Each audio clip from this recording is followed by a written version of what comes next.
Hey guys, today we're going to be taking a look at the updated version of the North Face Borealis backpack and the Osprey Quasar. And this is the first in a short series of videos that I want to do talking about the differences between some of the bags offered by the bigger, more popular brands that are currently on the market. North Face and Osprey are very well known for their bags and make high quality products. We've reviewed a few different offerings from North Face on the channel, the Caban backpack, the Surge, the older version of the Borealis. Same for Osprey, we've looked at their Apogee backpack, the Metron, and so they have some great options. And if you're considering one of these two bags, they're actually pretty similar in my opinion, so I thought it would be an interesting video to kind of talk through the overlap and the differences between the bags and hopefully provide a little bit of help if you're thinking of getting either of these bags. Before jumping into the video, if you're new here, welcome. My name is Danny, and on this channel we love reviewing popular travel and everyday carry gear. If you like these types of videos and you'd be interested in seeing more, please consider subscribing as it helps the channel out a lot. So with all that being said, let's go ahead and jump in. Kicking things off with the outside of the bags, in my opinion, they have a pretty similar aesthetic. It's very outdoorsy and technical. You have bungee cords on the front of the bags, compression straps, a lot of different pockets. So definitely something that feels right at home in the outdoors. They don't feel so overwhelming that you wouldn't be able to walk around a city or take them into the office or campus, but they definitely have a little bit more of a technical vibe, which I think can work well as part of both of these brands, in my opinion, and a lot of the bags that they make. So I think they look nice. In this video, we're looking at the updated version of the Borealis, so I'll be trying to call out some of the differences that I noticed between this one and the one that I tested out last year. Overall, they're not huge changes, just little upgrades here and there. As far as the aesthetic, it looks pretty similar. The biggest change on the Borealis is that they removed some of the webbing that was present on the front and focused more on the bungee cord compression system. They've updated that a little bit, added these clips on the front which allow you to release the bungee cord more easily to attach items, gives you some more flexibility.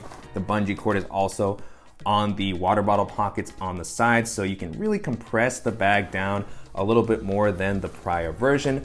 And then as far as the Quasar, you also have bungee cord on the front. So both of these are gonna give you that flexibility to store things like a jacket or larger items that don't fit inside of the bag. I do like the bungee cord system on the Borealis a little bit more because of those plastic clips. The one on the Quasar is a little more of a traditional one where you can just kind of slide things in. So it still works, but it can just be a little more finicky to deal with. Besides the bungee cords, both of these have two external water bottle pockets, which is always a nice thing to see. You have good access to your water bottles or to an umbrella or something like that you want to carry with you. The ones on the Quasar, are a very kind of simple meshy material. It provides elasticity for a variety of sizes of water bottle, but it doesn't feel quite as durable as the ones on the Borealis. These feel a little bit more integrated into the bag and just slightly more durable. They also have elasticity, and then you can really compress them down, as I mentioned, because of the bungee cord. The Quasar, however, does have some nice compression straps along the sides, which always work well for pairing with something like a tripod on the side of the bag, or for just compressing the bag even more at the top. You do have the ability to compress because of the bungee cords on the Borealis, but you don't have that much compression here in the top area, so it doesn't feel quite as balanced. Different systems, they can both work well. This compression strap is also nice to have as kind of a security measure. It makes it a little bit harder to open the compartment up completely if you don't want somebody getting into it. So it just kind of depends on your preference for organization. And then continuing along the exterior, you have the very bright North Face logo on the front. This is a part of many of their bags. Not something that I'm traditionally very crazy about. It really just kind of stands out. I know that on many of their bags, that's a reflective accent for, if you're riding your bike around at night or something. Osprey has a little bit more of a subtle logo at the top, but still pretty prominent overall. And then as far as the materials, both of these bags feel well built. This is an area where the North Face Borealis feels a little bit more rugged, in my opinion. It just feels heavier and bulkier. It actually is a heavier bag. It comes in at over 2 pounds, whereas the Quasar actually comes in at a little bit under 2 pounds. This is made out of a variety of nylons on the exterior. You have some 420D nylon, I believe, and that's always been a durable material. It also provides some nice weather resistance. And with the bag coming in at under 2 pounds, if you're somebody who cares a lot about weight, particularly in a slightly larger bag that you might want to travel with or take on a hike, and that's going to be a big selling point for this one. Whereas the Borealis Again, similar kind of recycled materials on the exterior, nice weather resistance. Both of them have YKK zippers, but the Borealis just feels a little bit more robust and almost just, I don't want to say higher quality, but it just feels like a bag that is a little bit thicker and bulkier and like it's going to hold up better over the longer term. But again, that comes with a little bit more weight. Both of them have the YKK zippers. However, the Quasar has rain flaps to help provide some weather resistance. The zippers are a little bit exposed and the rain flaps can make it harder to open the compartments up, whereas the Borealis has the inverted zippers, which are a little bit smoother and still feel like they offer a nice amount of weather resistance.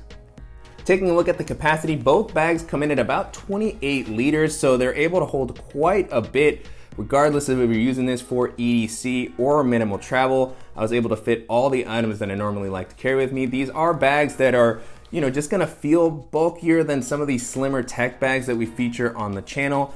And even though they're both 28 liters, to me the Quasar feels a little bit more narrow. I like the shape of it a little bit more. It doesn't kind of spread out across my back as much. That does mean that it does have a little bit more depth. When I filled it out, it really felt like it stuck out quite a bit, and the Borealis actually feels a little bit wider, so both offering a nice amount of space, but it just felt like it didn't come out quite as much. But neither bag is really that small when it comes down to it, so it just depends if you want a little bit of a wider bag, if you prefer narrow and deeper. But both of these are able to handle all types of items with relative ease, and they should work well for carrying onto many domestic and international airlines.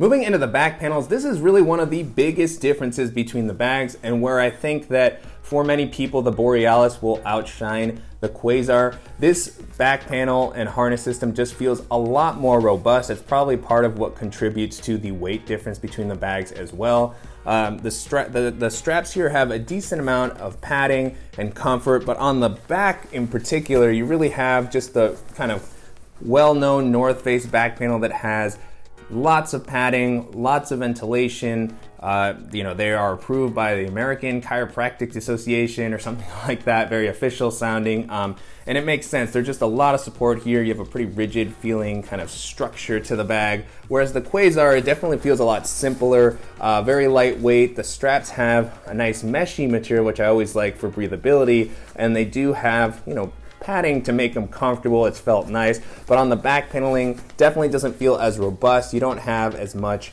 elevation to give you nearly as much air channels and ventilation. This also doesn't have that much of a frame sheet. So right now I have my laptop in here, but it does kind of tend to fold a little bit. It doesn't have as much structure, which again keeps the weight down, but is not going to provide the same level of support that you will get in the Borealis.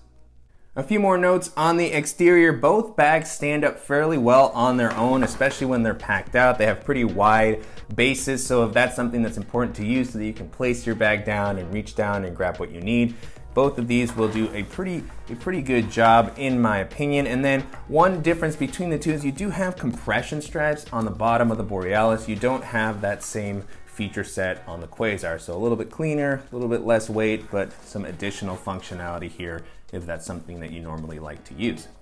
And then jumping into the organizational options, again, lots of similarities between the two bags here. They give you plenty of different ways to kind of grab your stuff easily. Both of them have a quick access compartment on the front, which is going to be a nice spot for something like your sunglasses, your phone, chargers, anything that you need to grab easily, particularly while you're traveling, going through TSA. On the Borealis, this has changed a little bit from the previous version. It's now larger and it's completely fleece lined, similar to the compartment that we saw on the Surge, and many of their other bags seem to now be featuring this sort of quick access pocket on the front, which I like. It's completely covered in this soft lining, so it's going to be great for anything more delicate, headphones, sunglasses, and you have a decent amount of volume here for larger items when you need. The one on the Quasar is not going to be quite as fleece lined. It does have a softer lining. This one is actually very similar to the one that was on the previous version of the Borealis, so it still offers plenty of volume for those items that you might need to carry with you. You still have the ability to add bulkier items if needed, but it's not going to offer quite the same amount of space and protection for anything that you need to place in there. And then beyond the quick access pocket, they both have a larger admin area with some internal organization. The layout here on the Borealis is very similar to prior versions and other North Face bags. They seem to keep a pretty consistent layout on their bags. We'll talk a little bit more about that in another video. And so you have some slip pockets in here. You have a soft fleece lined pocket for something like your phone, a zippered compartment, you have a keychain loop. So all of the stuff that you might expect to see in a pocket like this. And then you have a padded and soft lined compartment for your tablet. So really like the variety of compartments offered here. One thing to note that's different between this and the Quasar is this compartment goes down to about the middle of the bag, so you don't have use of this bottom area. Whereas on the Quasar, this is something that I actually prefer about this bag.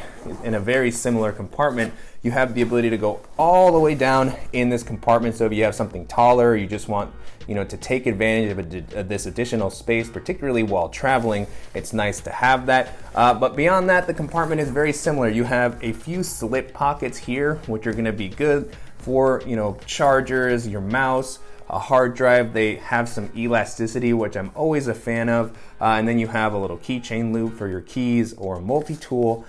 So again, similar layout. This one is a little simpler as far as the organization that it offers. It doesn't give you as many pockets, but the pockets that it does offer you, I think, are the right size. And again, I just really like having the ability to take full advantage of this compartment. And then moving into the main storage areas of the two bags, this is pretty similar as far as capacity. Both of these offer plenty of space for larger items in this kind of big bucket of space. On the Quasar, you have the compression straps that you have to loosen so that you can take full advantage of the space and open it up and get in to grab whatever you need.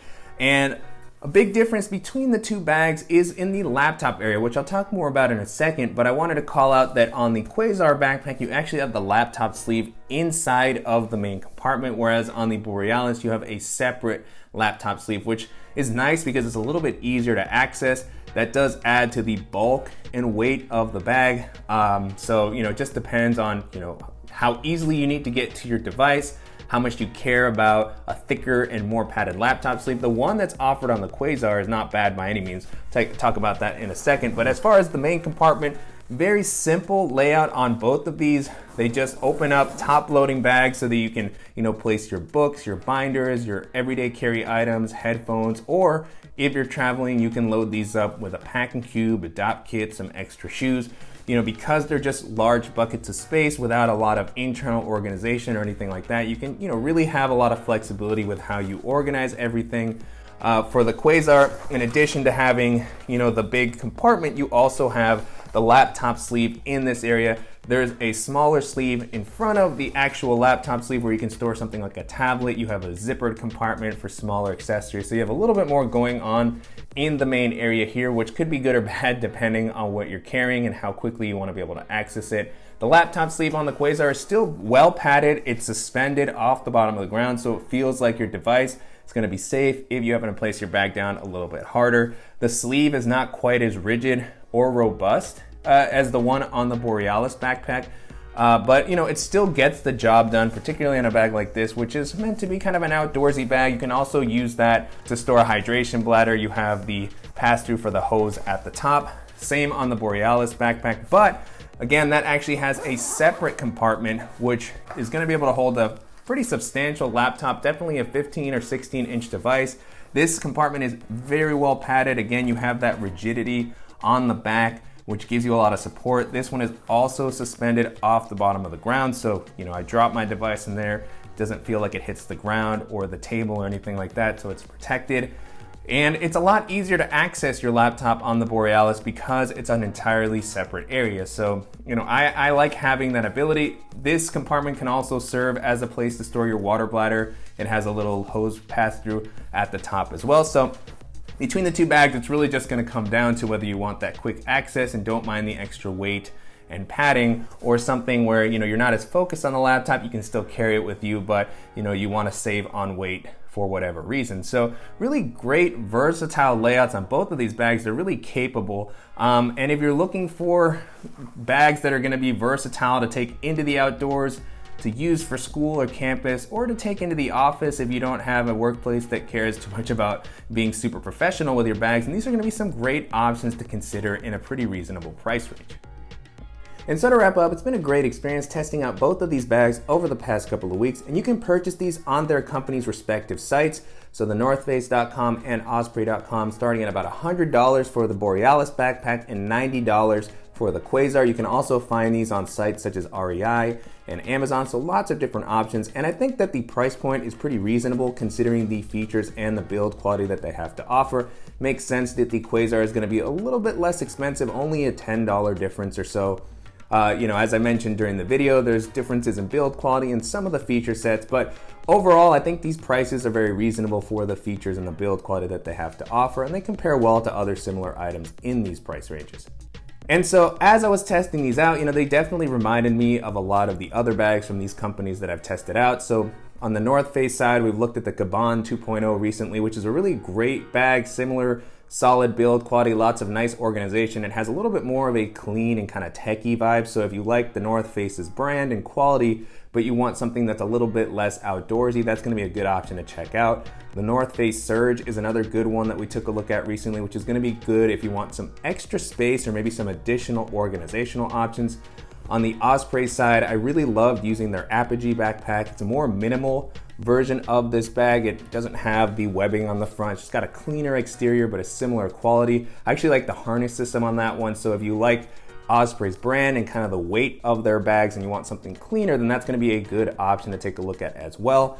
And then if you are somebody who uses a bicycle a lot, you want somewhere that you can store your helmet and that's going to give you a very comfortable harness system and a low profile bag, definitely recommend you take a look at Osprey's Metron backpack, which also has a separate shoe compartment, a clamshell opening, very versatile bag that I've also enjoyed testing out a lot. If you're a fan of this type of bags, but you're interested in something with more of a tactical vibe, I definitely recommend checking out the Mystery Ranch 2-Day Assault Pack, which comes in at about 27 liters, but it feels like it could actually hold a lot more than these bags because of its simpler layout. It also has the tri-zip opening that Mystery Ranch is well known for, so you have easy access to the bag. It's not going to have as many organizational options, but it does have enough to be versatile. It has webbing along the front that's going to allow you to configure it with a variety of accessories or to attach things with carabiners. And it has one of the most comfortable harness systems that I've tested out. Compares well to the harness system on the Borealis. So another great option to check out if you have a little bit of a higher budget. And then the last option that I'll mention here is the Air Tech Pack 2, which is one of my favorite, more tech-focused bag. It has a very modern and minimal appearance, really sleek exterior, high weather resistance. It has a 1680D ballistic nylon, which is really durable, a comfortable harness system. And so if you're somebody who's looking for something that's maybe going to be a little bit more work appropriate, that's still going to offer a lot of organizational options and protection for your tech, and that's going to be a great option to keep in mind. With that being said, both the Borealis and the Quasar backpack holds up really well against those options, and if you're looking for something in the $100 range, it's going to offer a solid build quality and plenty of comfort and space, and these are going to be solid options to consider. And I'm definitely curious to hear what you all think of both of these bags and how they compare to some of the other popular daily bags that we featured on the channel. And if there are any similar options that you think I should check out, as always, please let me know in the comments. And I also want to hear what you all think about this style of video. If you want to see more comparisons, let me know which types of bags you would like to see compared in more detail. I'll be taking a look at the comments as always to look for ideas for future videos. And I want to thank you as always for watching and supporting the channel. If you enjoyed this video, please give us a like. And if you haven't already, make sure to subscribe so you don't miss any upcoming videos, and we'll see you in the next one.